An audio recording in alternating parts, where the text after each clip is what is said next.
Dr. Michelle Henley, and I'm the Director of Elephants Alive.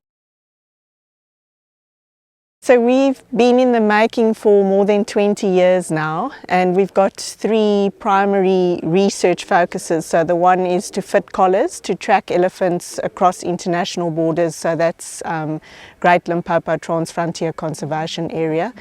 We've also got an ID study that started in 1996. So the tracking study started in 1998. The ID study, where we identify individual elephants, started in 1996. And then we've also got a big tree protection study, and that's because in South Africa it's quite a burning issue, the impact that elephants have on large trees. So we're trying to look at ways in which we can mitigate elephant impact when it comes to iconic trees. I'd say our overall mission is we're trying to foster a harmonious coexistence between people and elephants. Well, elephants to me are social role models. They revere the old, and I think that's something that us as humans have lost. So you have matriarchs, which are usually the oldest individuals within the herd, that give them direction. The whole herd actually taps into her wisdom when it comes to things like drought, because she'll lead them to water holes that she will remember, or riverbeds that she can go and dig wells in. And when it comes to bulls, you also have these older bulls that actually are mentors to young bulls once they break away from the family, and they teach them everything about being an elephant. But probably the most attractive trait of elephants to me is their empathy. They've actually got this ability to feel what another elephant is feeling, and that's also within South African law, they classified as sentient beings. And in the private reserves where we've been operating for a number of years, there's some really touching stories. So the one story was of 3 bulls that came down to a water hole, and the one had a huge hole in its upper trunk. We're not sure how that was formed. And we were worried because the elephant couldn't actually suck up water. But then the 2 companions that were there would suck up water and put their trunk in that elephant's mouth and actually make sure that that elephant has water.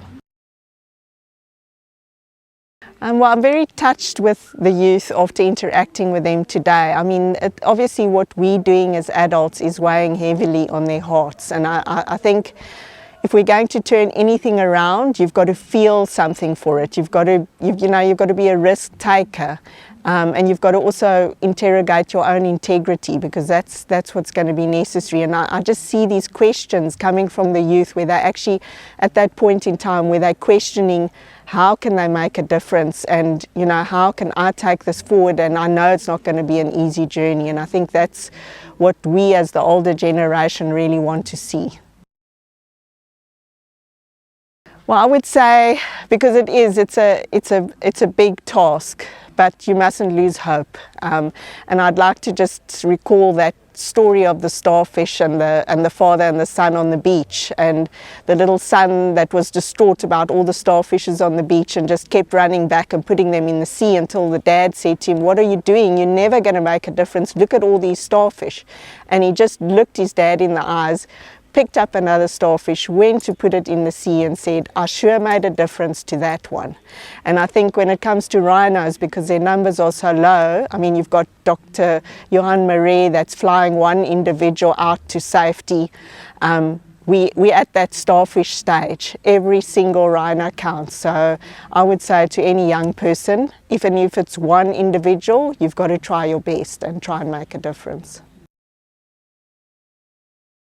So what drives me to do what I do is probably because it's not a job, and that's why you don't count the hours. It's a calling, and I can't imagine a world without pachyderms. I think they're just incredible beings and role models and constant gardeners and seed dispersal agents and huge mega fertilizing agents. I mean, just on an ecological level, there's so much to appreciate about pachyderms, and I think in terms of majesty, elephants and rhinos just capture that, so I can't imagine a world without them.